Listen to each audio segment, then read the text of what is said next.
ಅಶೋಕ ಚಕ್ರವರ್ತಿ, ಕಳಿಂಗ ಯುದ್ಧದಿಂದ ಶಾಂತಿಯ ಪಯಣ. ಭಾರತದ ಇತಿಹಾಸದಲ್ಲಿ ಅಶೋಕ ಚಕ್ರವರ್ತಿಯ ಹೆಸರು ಕೇಳದವರಿಲ್ಲ. ಕಳಿಂಗ ಯುದ್ಧದ ನಂತರ ಅವನ ಜೀವನ ಬದಲಾಯಿತು, ಹೇಗೆ ಗೊತ್ತಾ? ಅಶೋಕನು ಮೌರ್ಯ ಸಾಮ್ರಾಜ್ಯದ ಪ್ರಮುಖ ಚಕ್ರವರ್ತಿ. ಅವನು ಕ್ರಿ.ಪೂ. 304 232 ಆಳಿದನು. ಅವನ ಆಳ್ವಿಕೆಯು ಭಾರತದ ಇತಿಹಾಸದಲ್ಲಿ ಒಂದು ಮಹತ್ವದ ಘಟ್ಟ. ಅಶೋಕನು ಮೊದಲು ಯುದ್ಧಗಳನ್ನು ಮಾಡಿ ಸಾಮ್ರಾಜ್ಯವನ್ನು ವಿಸ್ತರಿಸಿದನು.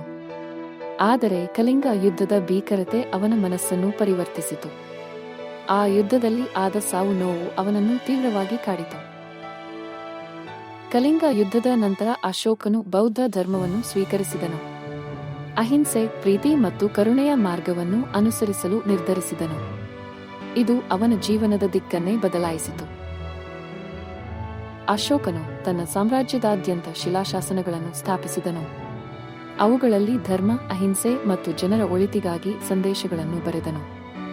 ಧಾರ್ಮಿಕ ಸಹಿಷ್ಣುತೆ ಮತ್ತು ಸಮಾನತೆಯನ್ನು ಪ್ರೋತ್ಸಾಹಿಸಿದನು. ಅಶೋಕನ ಆಳ್ವಿಕೆಯಲ್ಲಿ ಭಾರತವು ಸಾಂಸ್ಕೃತಿಕವಾಗಿ ಮತ್ತು ಆರ್ಥಿಕವಾಗಿ ಅಭಿವೃದ್ಧಿ ಹೊಂದಿತು. ಅವನ ಕಥೆಗಳು ಕನ್ನಡ ಸಾಹಿತ್ಯದಲ್ಲಿ ಮತ್ತು ಜಾನಪದ ಕಥೆಗಳಲ್ಲಿ ಇಂದಿಗೂ ಜೀವಂತವಾಗಿವೆ. ಅಶೋಕನ ಜೀವನ ನಮಗೆ ಶಾಂತಿ ಮತ್ತು ಸಹಾನುಭೂತಿಯ ಮಹತ್ವವನ್ನು ತಿಳಿಸುತ್ತದೆ. ಅವನ ಆಳ್ವಿಕೆಯು ಭಾರತದ ಇತಿಹಾಸದಲ್ಲಿ ಸುವರ್ಣ ಯುಗವೆಂದು ಪರಿಗಣಿಸಲ್ಪಟ್ಟಿದೆ. ಇತಿಹಾಸದ ಈ ಮಹಾನ್ ವ್ಯಕ್ತಿಯ ಬಗ್ಗೆ ಇನ್ನಷ್ಟು ತಿಳಿಯಲು ಕುತೂಹಲವಿದೆಯೇ? ನಮ್ಮ ಚಾನೆಲ್ ಅನ್ನು ಸಬ್ಸ್ಕ್ರೈಬ್ ಮಾಡಿ.